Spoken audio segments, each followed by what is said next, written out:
Y para los cristianos los problemas siempre son temporales. Para nosotros tenemos que decirle a la gente, esto es temporal. Me decía el otro día alguien, no digas que esto va a pasar. ¿Cómo no? Esto tiene fecha de caducidad. Dejaré de predicar si esto no pasa. Tiene fecha de caducidad. Porque para los cristianos todo lo que pasa es temporal.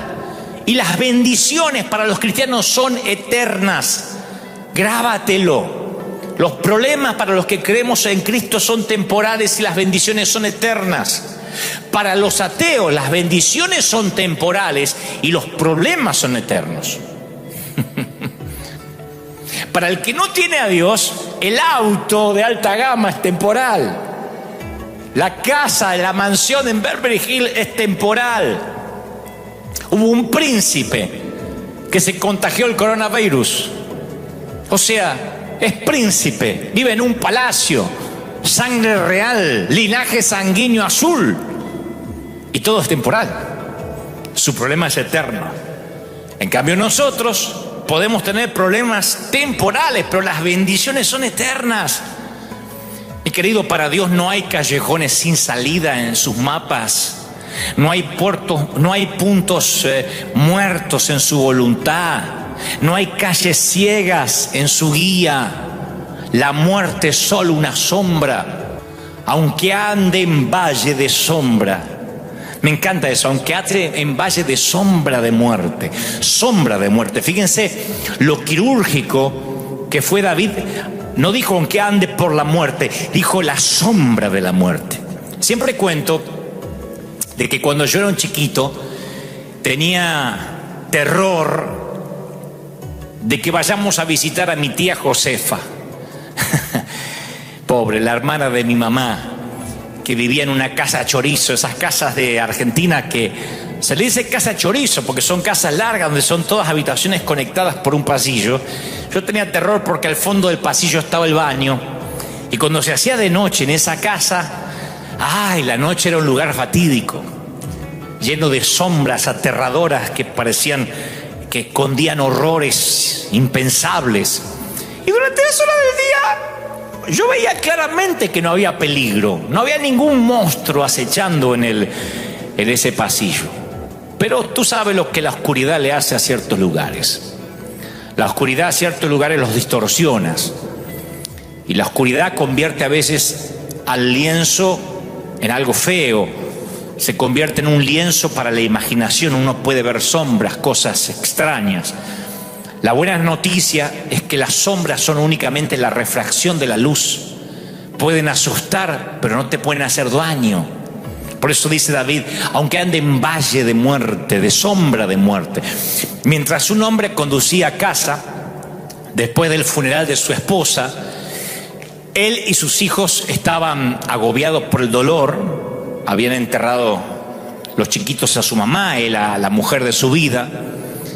Y entre que él buscaba palabras de consuelo para sus nenes, pasa una gran furgoneta, una camioneta por al lado y la sombra cubre el auto. Entonces él aprovechó y le dice, chicos, ¿qué preferiría que les pasara por encima? ¿Un camión o su sombra? Y los nenes dicen, la sombra, por supuesto. Y él les dice, mire, hace 2000 años el camión le pasó por encima al Señor Jesús para que solo su sombra hoy nos pasara por encima. Esta palabra es para los que la muerte no le es alguien nuevo, no le es alguien que apareció ahora junto con las noticias en CNN o con los comunicados de prensa del presidente. Hay de los que dicen, sí, yo sé lo que la muerte duele. La Biblia no teme hablar de la muerte, porque la Biblia la llama por lo que es. La palabra muerte aparece cientos de veces en nuestras escrituras. Y los términos bíblicos a veces hablan de morir directamente, de muerte, pero algunos también son refinados y poéticos. Génesis 49, 29 dice, me uniré con mis antepasados. Te recogeré con tus padres y serás llevado al sepulcro en paz, dice Segunda de Reyes 22, 20. Y el siguiente versículo yo creo que es, a mi humilde criterio, el más bello en cuanto a lo que la Biblia menciona respecto a la muerte. Dice, al Señor le conmueve profundamente la muerte de sus amados. Salmo 116, 15. El escritor de los Hebreos lo resume sin rodeo. Dice, cada persona está destinada a morir una vez y después vendrá el juicio. O sea que la cuenta regresiva para la muerte comienza desde el nacimiento. Y diré esto, aunque no suene correcto, tú y yo estamos muriendo en este mismo momento. El reloj de arena nunca sube, siempre baja. El calendario va de izquierda a derecha y de enero a diciembre, nunca al revés. El tiempo no tiene botón de rebobinado. Estamos todos los días envejeciendo un poco. Y aunque la muerte comienza cuando nacemos, la vida comienza cuando nacemos de nuevo mediante la fe en Cristo. Por eso es vital que ahora todo el mundo levante los ojos al cielo. Qué paradoja cuando las iglesias están cerradas. Pero los que podemos predicar en línea, que hay muchos pastores que lo están haciendo, tenemos que decirle a la gente, este es el momento para nacer de nuevo. Porque muchos cristianos tienen la noción equivocada que la vida eterna va a comenzar cuando mueran. Y la vida eterna comienza cuando nacemos de nuevo, cuando aceptamos a Jesús en el corazón, cuando nos arrepentimos de los pecados, cuando lo reconocemos como su suficiente Salvador. Este es el momento de hablar de evangelismo. Yo decía el domingo pasado, este no es el momento de disculpar a Dios. No tenemos que ponernos frente a una cámara a reprender espíritus de coronavirus, que esto no viene de Dios, que esto viene del diablo, porque eso hasta hace ver pusilánime a Dios. Como que esta pulseada la está ganando Satanás. No hay que disculpar a Dios. No, este momento hay que predicar de salvación, de volver a Dios. Hay que decir, podrías morir, porque todo el mundo está muriendo, sea por el coronavirus, por el cáncer, por la diabetes, porque te pica una serpiente, porque resbalas en la bañera, por una ACV, por lo que sea, porque te asesinan para robarte algo. Todo el mundo se está muriendo y puedes que te vayas a la eternidad sin Cristo.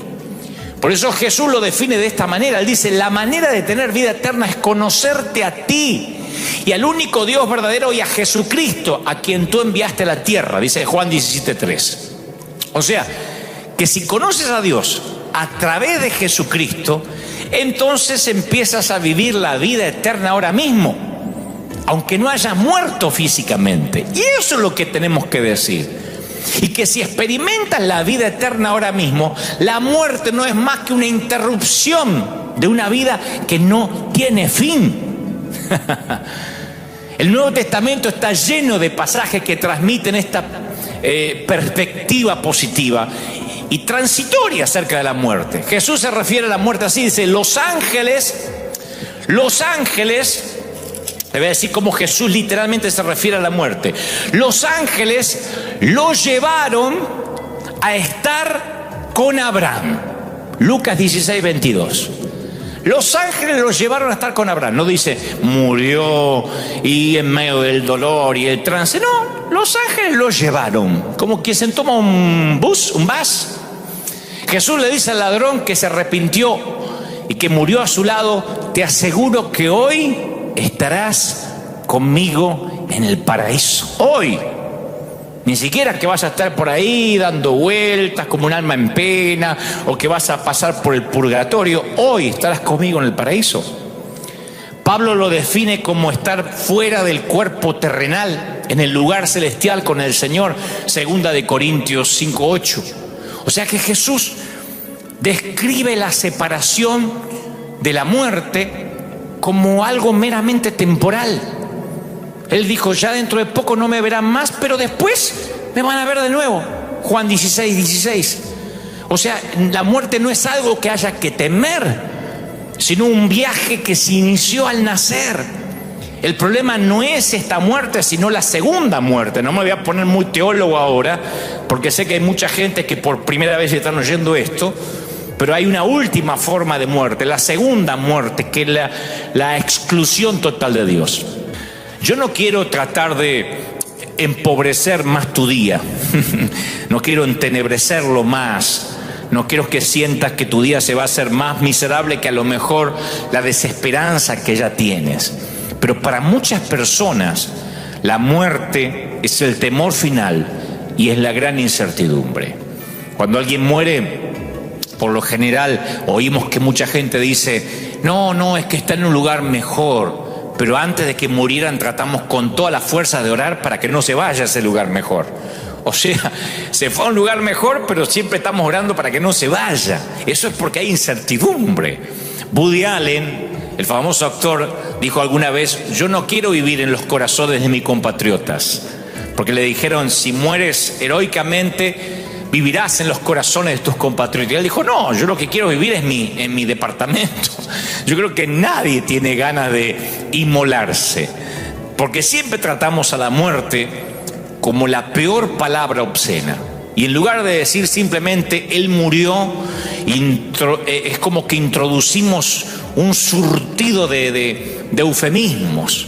Decimos, pasó a mejor vida, se fue a un lugar mejor, se fue a casa, se quedó dormido, se fue de esta vida. Y si te gusta Shakespeare, puedes decir, se deshizo de las vicisitudes de la vida. Uno le puede poner el tinte poético que quiera, ¿no? Hay una página de internet que enumera 200 maneras de decir muerte sin mencionar la palabra muerte. 200 maneras de decir o referirte a la muerte sin decirla explícitamente. Y yo pregunto, ¿por qué la gente desperdicia su aliento inventando nombres refinados para la muerte? Es que pretendemos que la gente no se va a morir y cambiamos el tema cuando se trata de discutirlo.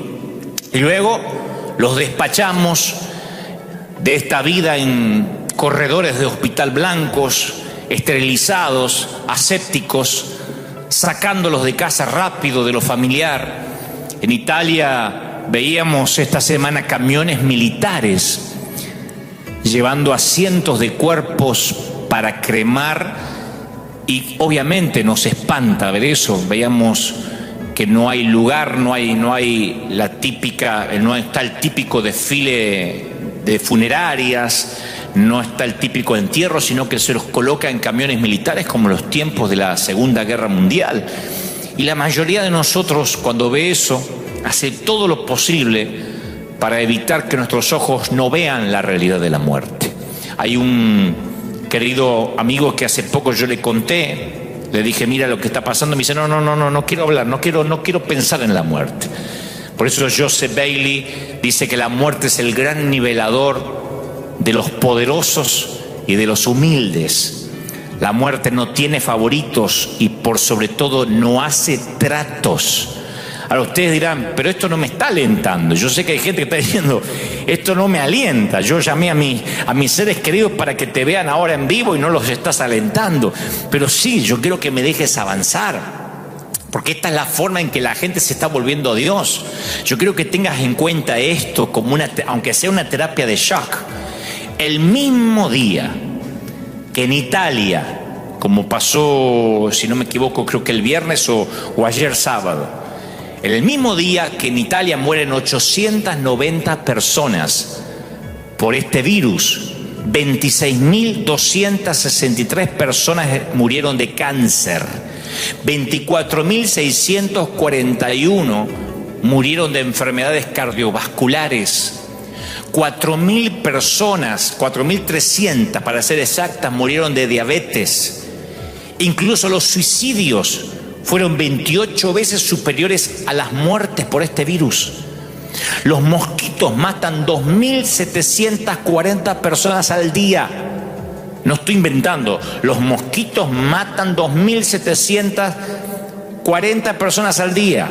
Los humanos matan en asesinatos 1.300 personas diariamente. Las serpientes matan 100 personas cada día. No estoy minimizando el virus. Lo que estoy diciendo que la muerte no es un intruso recién llegado al planeta. Lo dije el domingo pasado. Esta pandemia es el efecto colateral de algo que nació en el huerto del Edén. Y si nosotros no nos cae esa moneda y pensamos que el intruso es la muerte, es el visitante nuevo del barrio, no estamos entendiendo lo que pasa. Todos los días mueren miles. El granjero y el ejecutivo viene a la sombra de la muerte. Y esto va para el ganador del premio Nobel, para la prostituta, la señora de casa, el bebé, el adolescente, el anciano. El ataúd espera al cirujano que trasplanta un corazón, así como al esperanzado receptor. La muerte espera al director de la funeraria, así como el cuerpo que él manipula. La muerte no elude a nadie. Si nuestra vida está en orden, ¿por qué deberíamos tener temor? Cuando Jesús salió de la tumba abierta el domingo de resurrección, la derrota de Satanás fue total. Su arma de muerte había sido destruida y ahora Satanás tiene que conformarse con ganar las batallas chiquititas, las pequeñas, porque la guerra que comenzó la perdió para siempre. La última esperanza del diablo es convencerte en que vivas como si la victoria de Cristo nunca hubiese ocurrido. Al enemigo le encantaría que estuvieras esclavizado con temor a la muerte. Cumple la cuarentena, pero no tengas temor, porque si tú le temes a la muerte, tu miedo se basa en una mentira. La muerte es devorada por la victoria de Cristo. ¿Dónde está muerte tu victoria? ¿Dónde, oh muerte, tu aguijón? ¿Dónde está sepulcro tu aguijón? Yo estoy convencido que nada nos va a separar de lo que Dios hizo por nosotros. Nada nos puede separar. De hecho, la palabra lo dice claramente: ni la muerte, ni la vida, ni los ángeles, ni demonios, ni los temores, ni las pandemias, ni las preocupaciones del mañana, ni los poderes del infierno nos van a separar del amor de Dios. Ahora es cuando todos en las casas deberían repetir estas palabras. Tanto que a los pastores nos gusta decir, dígale al que está a su lado. Ahora deberíamos repetir: ningún poder en las alturas, ni en las profundidades, ni nada en toda la creación podrá separarnos del amor de Dios que es revelado en Cristo Jesús nuestro Señor, le dice Pablo a los Romanos 8:38. Entonces uno como cristiano ahora tiene que decir, bueno, a ver, ¿qué nos está mostrando el Señor? Digo a los cristianos, que nadie muere ateo bajo fuego. Que nadie muere ateo bajo fuego. Y los que tenemos a Cristo y tendremos que morir de una forma u otra, lo haremos en paz, lo haremos elegantemente, lo haremos con nobleza. Si yo me tengo que morir, lo haré con nobleza, de pie. Sea con una ACV, sea con un cáncer, con la pandemia, voy a prevenir como me prevengo siempre y cuido mi salud, porque este es el templo del Espíritu, pero sin miedo, sin temor. La iglesia es la que tiene que tranquilizar a la gente. Y Dios se ocupó que nuestros edificios por ahora estén cerrados, de modo que nosotros como iglesia podamos tranquilizar a la gente a nivel vecino, en la calle, si nos toca ir a la tienda, a la farmacia, no sumarnos al temor. Porque si nos hubiésemos quedado dentro de los edificios, estaríamos repitiendo las mismas frases absurdas de que Dios está contigo, que nada te va a pasar, que la sangre te cubre, empodérate. Ahora no estamos en los edificios, hay que convivir con los que tienen miedo. Y tenemos que decirle que no hay que temer. El 7 de diciembre de 1941, el reverendo Peter Marshall tuvo un discurso a los cadetes de Anápolis. Fue cuando ocurría el famoso Día de la Infamia, cuando se estaba desarrollando en Pearl Harbor el momento literalmente que estaba en llamas por un ataque enemigo. Y entonces este oficial, que además es doctor, que además es reverendo, porque tiene todo, es un hombre que Dios lo ha usado mucho, además es militar, además sabe de medicina, dio el discurso a los muchachos que estaban allí, que iban a sacrificar la vida por el país. Y él cuenta una historia rápidamente de un niño moribundo, una historia real, un chiquito que tiene una enfermedad terminal, que le preguntó a su mamá: mamá, ¿cómo es morir? ¿Duele? ¿Va a dolerme morir? Y la madre suspiró, pensó un momento qué decirle, le dice: mira, ¿te acuerdas cuando eras más pequeño y jugabas mucho y te quedabas dormido en la cama de tu mami? Te despertabas de alguna manera y a la mañana te encontrabas en tu cama. Había pasado que tu papá llegó con sus brazos grandes, te había levantado, te había desvestido, te puso el pijama mientras dormías y no te dabas cuenta. Así es la muerte, es despertarte en tu propia habitación. Por eso tal vez creo que ningún versículo de las Escrituras nos va a dar una imagen más consoladora que aquel Salmo 23, el Salmo del pastor por excelencia, que ya lo saben, ¿no? Aunque ande en valle de sombra y de muerte, no temeré mal alguno, porque tú estarás conmigo. Tu vara y tu cayado me infundirán aliento. Lo hemos dicho algunos desde la escuela dominical. Pero nos cuesta entender que la muerte no es un destino, es un viaje. Cuando yo ande, cuando yo pase, hay una versión que David dice: cuando yo pase por el valle. David no ve la muerte como un destino, lo ve como un viaje, una travesía. No habla de una cueva, de un camino sin salida, porque yo he escuchado a muchos cristianos: no, esto es un camino sin salida y vamos a morir todos. Él habla de un valle. Y un valle que tiene una abertura en ambos extremos, una apertura en ambos extremos. Y el énfasis está en por, aunque vaya por valles, indica un estado temporal, una transición, un camino brillante adelante, un futuro esperanzador.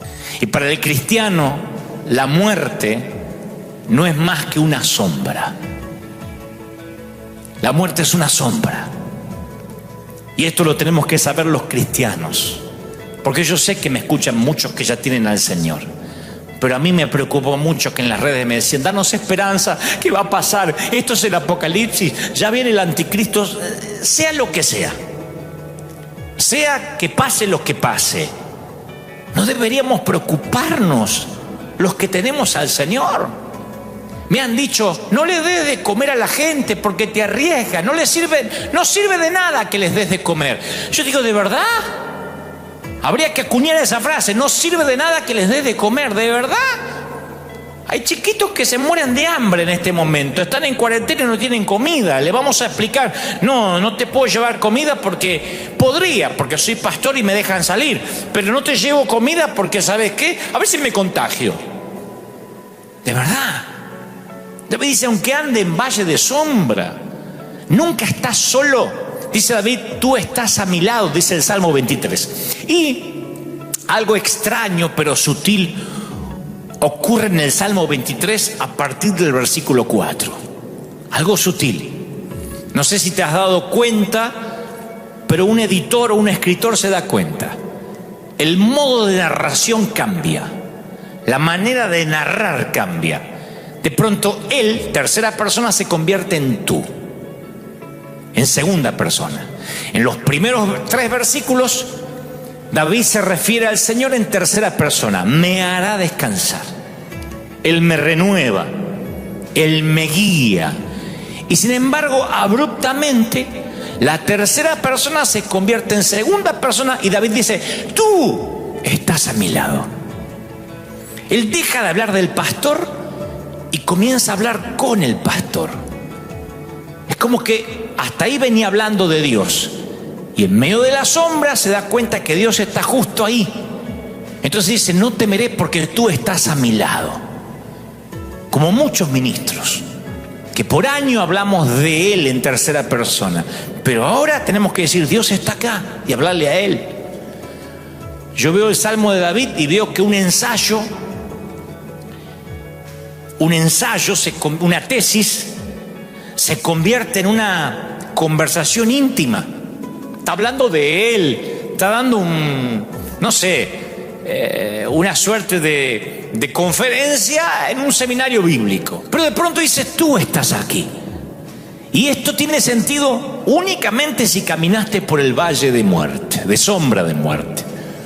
Porque uno piensa mucho en Dios y de repente uno se encuentra sumergido en una conversación con Él. Su presencia cambia de repente toda la línea de pensamiento. Yo con el paso de los años he hablado con mucha gente que viaja por sus caminos más oscuros y siempre me dicen que nunca han estado más conscientes de la presencia del pastor de pastores que cuando caminaban por esas sombras. Yo he notado algo muy curioso en todos estos días y principalmente en esta cuarentena que empezó en varios países. Me pongo a pensar mucho porque tengo que transmitir siempre a los oídos de la gente que Dios me presta lo que creo, Dios me dice. Entonces trato de reflexionar mucho más de lo habitual. Y yo pensaba que si hay personas a las cuales hay que preguntarles cómo aguantar, cómo resistir, es a las mujeres. Entre los géneros, las mujeres son mucho más fuertes, siempre ante la muerte. En todos los funerales las mujeres permanecen en silencio, velando en la noche, casi no se mueven de ahí. Al igual que junto a la cruz, las mujeres son capaces de permanecer de pie, siempre. Ahora es cuando nos damos cuenta que cuando la Biblia habla de sexo débil, no está hablando de sexo debilitado, sino de la mujer que debe ser contenida, dignificada, ¿no? Porque se dice que el hombre lucha mientras tiene esperanzas. La mujer, en cambio, comienza a actuar con más intensidad cuando se da cuenta que ya no hay mucho que hacer. Quizás por eso las mujeres tienen el valor de estar junto al lecho del dolor y los varones, como nos sentimos inútiles, salimos al estacionamiento en un funeral a contar chistes malos. Y esto se vio al pie de la cruz con nitidez, porque para los apóstoles no había nada que hacer. Pero para María y las mujeres que la acompañaban, esos instantes eran valiosos y querían compartir esos instantes, grabarlos en su mente con sensibilidad maternal, sensibilidad femenina. Ahí las fuertes, ustedes van a ver que al pie de la cruz, en la tumba de Jesús, las fuertes eran las mujeres, porque lo femenino se caracteriza por su capacidad de espera. Por eso pueden quedar embarazadas. Los varones no aguantaríamos un mes de embarazo, diríamos ya. Trataríamos de inducir al parto prematuro, porque lo masculino siempre tiene objetividad, pragmatismo, pero mientras que para ellos el camino, para nosotros el camino es una necesidad para llegar. El embarazo acostumbra a las mujeres a la gestación, a la realidad, a los meses de angustia. Todas las mujeres en algún momento piensan, será normal, vendrá bien el parto, y se acostumbra a esperar. El hombre quiere ver resultados. Si él pudiera, abreviaría el camino. El hombre valora las metas, pero no disfruta la intensidad del camino. Yo no sé si a los pastores les es fácil orar. Yo me pregunté, ¿le pido a Dios por la cura ya? Cuando este virus llegó para igualarnos y que consideremos la vida eterna. Vieron que ya no hay discusión tanto de aborto, ni de salvemos las dos vidas, ni matemos a una. Vieron que ya no hay manifestaciones sobre inclusión de género, sobre cambiar nuestra manera de hablar. Vieron cómo se reorganizaron las prioridades. Ahora es sobrevivir. Así que, ¿qué hago? ¿Le pido a Dios que detenga la pandemia cuando esta misma pandemia está haciendo que la gente busque a Dios? Se va a detener, nada más que yo no sé cómo orar. Le pido a Dios que cierre las puertas de las iglesias, que las vuelva a abrir, que las cierre. ¿Qué le pido a Dios? Porque justo ahora la gente comenzó a levantar altares en sus hogares, no lo habían hecho nunca. Le pido a Dios que no sea afectada la economía, cuando especialmente en Estados Unidos la economía siempre fue un Dios. Yo pastoreé una iglesia de algunas personas que dejaron de venir a la iglesia porque les salió un trabajo en domingo. Le digo, ¿te vas a dejar de congregar? Y sí, pastor, hay que trabajar, hay que pagar el mortgage. Líderes que yo confiaba han tenido al crédito como su Dios. Y el sueño americano valía más que buscar la voluntad de Dios. Son los mismos que ahora dicen, por favor, pastor, ¿cuándo se abre la iglesia? Un montón de gente a mí me ha dicho, me voy ahora a Bakersfield, no sé dónde me voy a congregar. ¿Y hay iglesia allá? No sé, pero me salió un trabajo allá. Ni hablar de los que faltan porque les picó un mosquito, porque les tocó un puente, un fin de semana largo. Entonces Dios revirtió de pronto todo y ahora todo el mundo está buscando a Dios. Así que, ¿qué hago? ¿Le pido a Dios que cambie su voluntad? ¿Oro para que Dios haga su voluntad? Sí, porque yo confío de que su plan es perfecto. Oro para que todos los que tienen que ser salvos conozcan la verdad y ojalá que sea rápido, así esto pasa. Oro para que la fe de los santos no mengüe y para que ustedes, mis queridos ministros europeos, estén firmes. Oro por la unidad de la iglesia, pero la verdadera, no la de grupitos de élite. No de esos que se juntan. Vamos a juntarnos el grupito, pero aquel déjalo fuera porque se roba las almas. Y el otro no, porque no predica la sana doctrina. Antes de esto había un montón de grupitos queriendo hacer unidades que no son tal. No, la unidad es con todo el mundo. La unidad es con el que se quiera unir. Porque nos vamos a sorprender cuando lleguemos al cielo de ver a gente que no esperábamos ni siquiera que pasara por la puerta de una iglesia. Y de haber dado por sentado a algunos que ni siquiera van a estar ahí. La unidad es para todos. Pero acá es cuando uno, espíritu de ecumenismo. La unidad es para todo el mundo. Aquel que recibe a Cristo en su corazón, circuncidado, no circuncidado, gentil, judío, el Señor vino para todos. Así que oro para que la iglesia aprenda a no rematar a sus propios heridos. A ver si esta pandemia nos enseña algo. En lugar de escribir boberías para separarnos de los leprosos.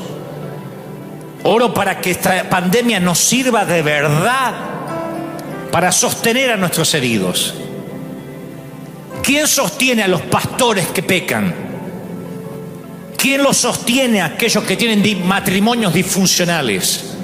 A los pastores que luchan con hijos en las drogas. Los rematamos. Decimos, yo no tengo nada que ver con él. La iglesia de Cristo no se parece a él. Eso hacemos nosotros. Las mafias se protegen. Las mafias, el reino animal se protege. Las bestias se protegen.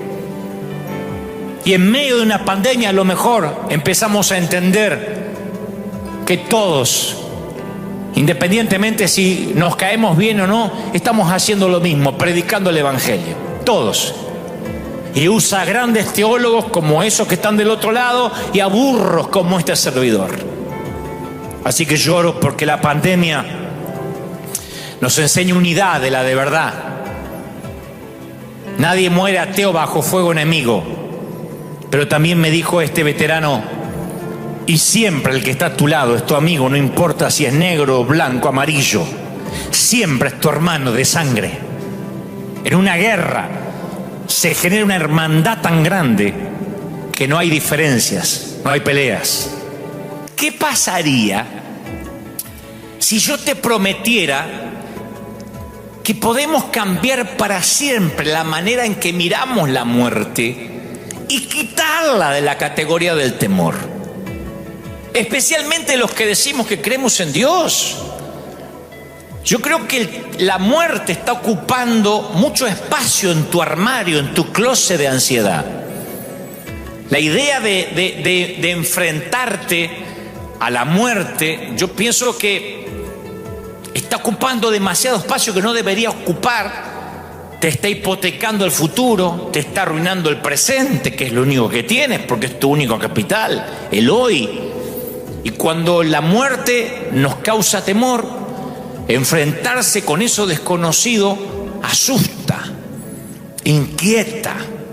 Y a pesar de que este mundo no es perfecto, a la mayoría de nosotros en general nos gusta nuestra vida aquí, en este mundo.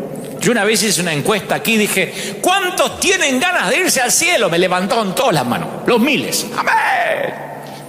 Y después le dije, ¿cuántos se quisieran ir hoy? Nadie me levantó la mano. O sea, como dice un contador de cuentos en Argentina, Luis Landricina, el querido Luis Landricina, todos creemos en la vida eterna, pero nadie tenemos apuro, ¿no? Yo creo que soñamos con cosas que queremos hacer aquí. Y todavía queremos tiempo para disfrutar de la familia, para disfrutar de los amigos. Lo que pasa es que la vida aquí es familiar y es conocida.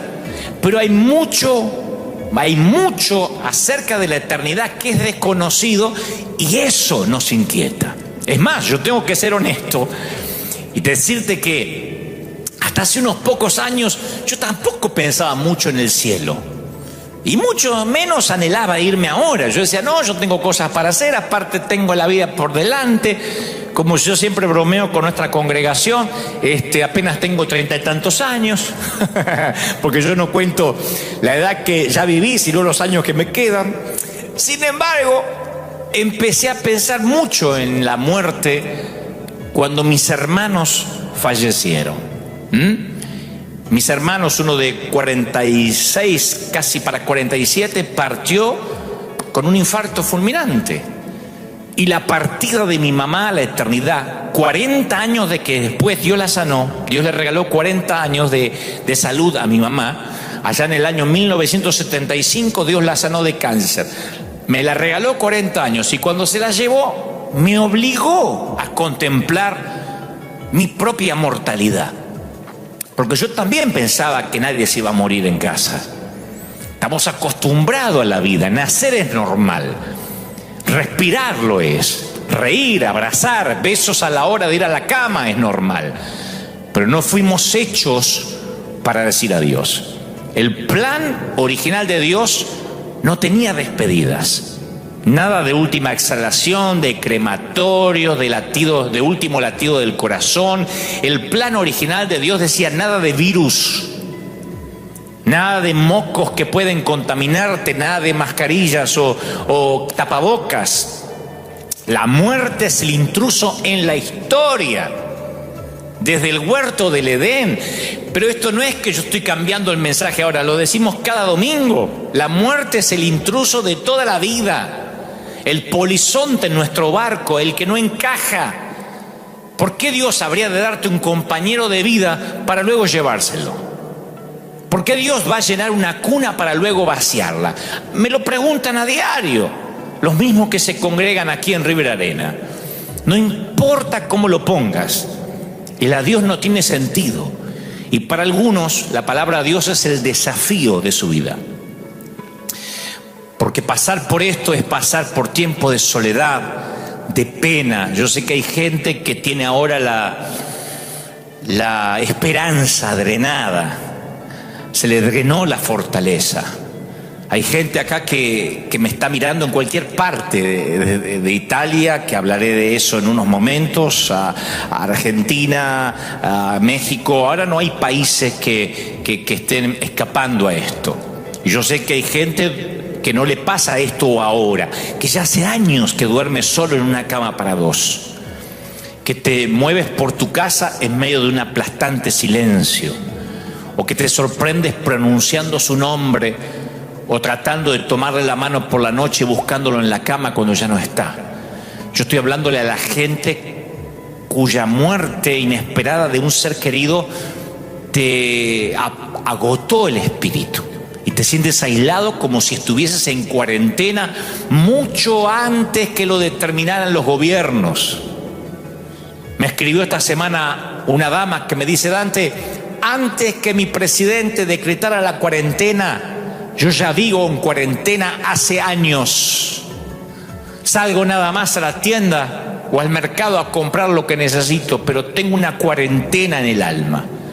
Para muchos se sintieron como gatos encerrados. No puedo ir a jugar a la pelota, no puedo ir al bar, a los amigos. Otros dicen: yo, a partir de esa muerte, Vivo en una pena continua, en un dolor continuo, en una cuarentena que no se me va. Y entonces esta palabra es para ti. Naciste una vez, morirás 2 veces. Y la segunda muerte es el problema. Cuando serás juzgado y ahí uno es lanzado al lago de fuego. El infierno es real, tan real como el cielo. Pero si naciste 2 veces y al segundo nacimiento se le llama aceptar a Cristo en el corazón, entonces morirás una sola vez. O sea que moriremos físicamente, pero después nunca más volveremos a morir. A esto se le llama la verdadera vida eterna, que uno no tiene miedo a un virus, al cáncer, con cosas que pueden venir, porque el Señor dijo: en el mundo tendréis aflicción. Pero a esto el Señor se refiere cuando Él dijo: yo soy la resurrección y la vida, y el que en mí cree vivirá aún después de haber muerto. Más claro, échale agua, che. Todo el que vive en mí y cree en mí jamás morirá. Aún después de que haya muerto, va a vivir. Todo el que vive en mí no va a morir. O sea que después de estar sentado al lado de cientos de lechos de muerte por mi tarea que me toca eventualmente hacer hace una década, yo he visto un patrón recurrente. La gente con una fe fuerte tiende a morir en paz. La gente que tiene una fe fuerte, el morir es algo que sabe, lo pone un poco triste porque se despide de sus hijos, de sus nietos, pero les dice: hasta luego, nos vemos. Se van con una paz, es real. Yo he estado despidiendo personas, acompañándolos en el último capítulo antes de irse a la eternidad, al más allá. Se van con una paz que es imposible describir con palabras. Y la gente sin fe tiende a morir en temor, en tormento. Por eso dije que el título de este mensaje: nadie muere ateo bajo fuego. Nadie. Lo saben los veteranos de guerra. Cuando el fuego enemigo, cuando estás en el territorio hostil y las granadas enemigas explotan cerca tuyo, nadie deja de decir: Dios mío. Y el que nunca fue a la iglesia le pide al que tiene una pequeña Biblia metida en el bolsillo: ora por mí. Y cuando está allí muriéndose, por lo general no pasa como Hollywood lo retrata, que le dice: dile a mi novia que siempre la amé. Por lo general lo primero que piden es por su alma. No se acuerdan de la novia, no se acuerdan necesariamente de la suegra, se acuerdan del Señor. Y dicen: tú que eres cristiano, dime, tengo una oportunidad allí en el último aliento. Nadie muere ateo bajo fuego. Nadie muere ateo con una pandemia. Entonces, si nosotros, los que predicamos, entendemos esto, estaremos ante las puertas de la mejor cosecha de la historia, del apogeo de la iglesia como nunca antes. Por eso yo empecé este mensaje diciéndole a aquellos que dicen: ¿dónde estaba la cosecha que predecían? Ahora la vamos a ver.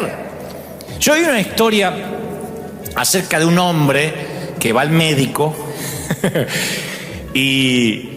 y cuando se va, va a un examen de rutina.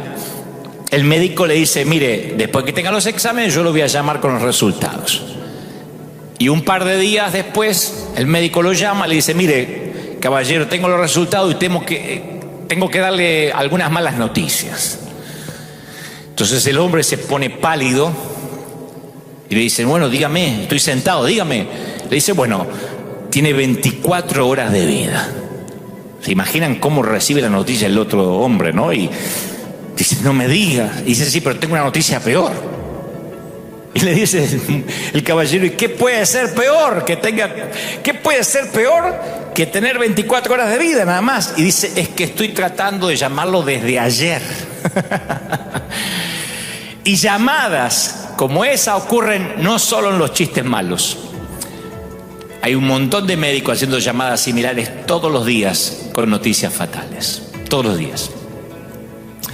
Ver fotografías de doctores llorando en Italia, de enfermeros frustrados agarrándose la cabeza porque no pueden detener tanta mortandad, nos golpea, pero básicamente nos hace ver que la muerte ha estado viviendo con nosotros desde que nacemos y hemos sido tan torpes algunos que hemos creído que a nosotros nunca nos va a pasar. De hecho, así decíamos, o así decían algunos cuando esta pandemia comenzó: tranquilos, que esto le pasa a los viejitos, como si no tuviéramos padres, ¿no? Como si nosotros mismos nunca fuéramos a ser viejitos. Pero un día ya no afecta solo a los viejitos, sino también a los jóvenes. Habrán visto que en Brasil tuvieron que llevar presos a un montón de jóvenes que se negaban a tener cuarentena o a quedarse en casa, iban a las playas diciendo: no, nosotros no nos afecta. Y de pronto empezaron a morir personas más jóvenes. Pasa con una pandemia, pero pasa aunque no haya pandemia. La palabra dice: necio, esta noche vienen a perderte tu alma. Pero uno está comiendo, bebiendo como los días de Noé, sin pensar que la muerte está allí, es el vecino de al lado, es el matón del barrio que tarde o temprano va a llamar a tu casa. Los apóstoles no supieron qué hacer con su dolor y lo convirtieron ¿en qué? En miedo. Que no nos pase eso. No convirtamos esta espera, esta cuarentena en miedo. Los apóstoles actuaron y cuando hubo que hacer algo práctico como bajarlo algo de la cruz, ahí estaban, lo llevaron a la sepultura también, pero llegaron al domingo sin esperanza. Mi pregunta es: ¿cómo estamos llegando al domingo de resurrección? ¿Cómo nos estamos preparando para la cosecha?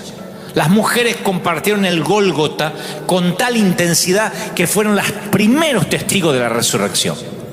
Por eso las mujeres en un funeral están ahí al lado del sepulcro, al lado del ataúd, en silencio. Y los hombres tratamos de hablar, nos sentimos inútiles, impotentes ante la muerte que no podemos resolver. Yo creo que en este tiempo tenemos que aprender de las mujeres. Este tiempo es como un embarazo, con sentimientos encontrados. Aún la cuarentena, tenemos que preguntarle a las mujeres: a ver, ¿cómo se sobrevive a un embarazo? ¿Cómo se aguanta la ansiedad? ¿Cómo se aguanta la espera? Y a lo mejor ahora las mujeres tienen mucho para decirnos. Son las mujeres las que llaman al sitio web de nuestra iglesia para sembrar. Mayoría de mujeres que de hombres. Mayoría de mujeres que dicen: yo no trabajo mucho, pero quiero aportar. Porque la mujer sabe resistir mucho más de los que nos consideramos machos. Pero como digo siempre, macho no es porque uno nace simplemente varón. Uno puede nacer varón, pero ser hombre y resistir es una elección. Y las mujeres saben que tienen que resistir. Por eso yo tengo ahora una palabra para Italia, para España, para Europa, para esa gente que en nivel de mortandad o de pandemia o de ansiedad han perdido la esperanza. Hay un querido pastor a quien yo respeto y quiero mucho en España que me pidió un mensaje, un saludo para los pastores del viejo continente y me dice: dales una palabra. Y le digo: estamos todos iguales. Y me dice: no estamos todos iguales. Estos pastores han perdido la esperanza. A veces se le han muerto consiervos, se le han muerto diáconos, gente de la iglesia. Y yo creo que todas las despedidas están en el reloj del Padre. Si el salón del reino del trono tuviera un calendario, ahí habría un día que estaría con un círculo rojo y destacado con un marcador amarillo. Dios ha decretado una reunión familiar. Dice la Biblia: Él mismo dará la orden, los arcángeles atronarán, Él descenderá del cielo y los muertos en Cristo resucitarán. Ellos irán primero, luego el resto de nosotros que todavía estemos vivos en ese tiempo seremos tomados en las nubes para reunirnos con el Señor. Estaremos caminando en el aire y entonces habrá una gran reunión familiar. Por tanto, consuélense unos a los otros con estas palabras. Pablo le dice eso a Tesalonicenses 4:16. No va a ser un día cualquiera, será el gran día. El arcángel lo va a inaugurar con un toque de trompeta.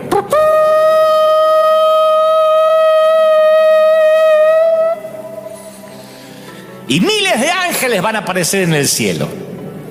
Los cementerios, el mar, los funerales, los hospitales entregarán sus muertos. Y Cristo aparecerá una segunda vez, pero ya no para lidiar con el pecado, sino para salvar a quienes hayan estado esperando, como las damas en el embarazo. Eso dice Hebreos 9:28. Todo ojo le verá. Por eso dije al principio de este mensaje, nadie muere ateo bajo fuego. Hay un momento en que todo ojo levanta los ojos al cielo. Todos van a estar observando. Cuando Cristo haga esa reunión familiar, todo ojo le verá. Los que murieron, los que están vivos. Napoleón volteará la cabeza para ver. Los ojos de Martín Lutero, de Cristóbal Colón se van a agrandar. Los malvados déspotas van a presenciarlo, los dictadores, los mártires con sus túnicas blancas de paraíso. Y desde Adán hasta el bebé nacido justo en el estruendo de la trompeta, todos serán testigos de ese momento. Y el Señor va a respetar la decisión de aquellos que lo rechazaron, porque el Señor es un caballero y los va a desechar por la eternidad. Y luego va a bendecir el deseo de aquellos que aceptaron y los concentrará para una reunión familiar. Enjugará Dios toda lágrima. Amo ese versículo. Apocalipsis 21:4. Enjugará Dios toda lágrima de los ojos de ellos. Así que viene la mejor cosecha de la historia. Porque siempre, luego de un diluvio atroz, surge un pacto nuevo. Y como dijo aquel veterano, nadie es ateo bajo fuego enemigo. Disfruta la cosecha. Créela para que no seas uno de los pocos que la vean y no la puedan comer. Yo estoy esperando. River Church está esperando la cosecha. Por eso salimos y por eso estamos expectantes. Y a veces me pongo un poco duro, sí, porque estoy harto. Creo que varias cosas convergen. Tengo 51 años vividos, 30 en el alma, 25 en ideas y creo que 18 en resistencia. Pero tengo 51 años cronológicos, 30 años de servir a Dios y 30 años de contemplar también idioteces, milagro de Dios e imbecilidades, porque la estupidez humana, como dijo alguien, no tiene límites. Entonces hay un momento en que estoy harto y quiero aprovechar estos momentos en que tengo vuestros oídos para decir las cosas como son, sin vueltas, sin eufemismos. Esto nos tiene que hermanar, ministros, nos tiene que aunar, porque ahora todos, la iglesia de Elevation, aquí Rick Warren, Joel Osteen, Guillermo Maldonado, Cash Luna en Guatemala, todos aquellos que nosotros nos llenamos la boca, falso profeta y aquel, el otro, Dante Gebel, todo el mundo estamos predicando que hay esperanza, que hay salvación. Y el mundo va a levantar los ojos buscando al Señor y nos va a ver a nosotros. Y nos tiene que ver unidos, juntos. Porque nadie muere ateo cuando hay fuego enemigo. Y siempre después de un diluvio atroz surge un pacto nuevo. Si estás ahí por primera vez, quiero que repitas conmigo. Lo único que tienes que hacer para perder el temor a la muerte y ser parte de los que vivimos eternamente, si quieres ser inmortal como este servidor, que claro, algún día de esta tierra me voy a ir, pero va a ser un abrir y cerrar de ojos. No importa cómo me vaya, seguiré viviendo. Si quieres ser de los míos, si quieres que nos estrechemos en un abrazo donde no haya dioses y donde 3 gotas de mucosidad no te pueden contagiar, donde no se usa tapaboca y te puedes saludar con un gran abrazo, repite conmigo: Señor Jesús, te acepto como mi Salvador. Gracias por morir por mis pecados. Escribe mi nombre en el libro de la vida. Quiero perder el temor a la muerte. Y si me toca partir, ahora o en algunos años, quiero hacerlo en paz. Quiero que tus ángeles me lleven a la gran reunión familiar. Sálvame de la segunda muerte. Dame un segundo nacimiento.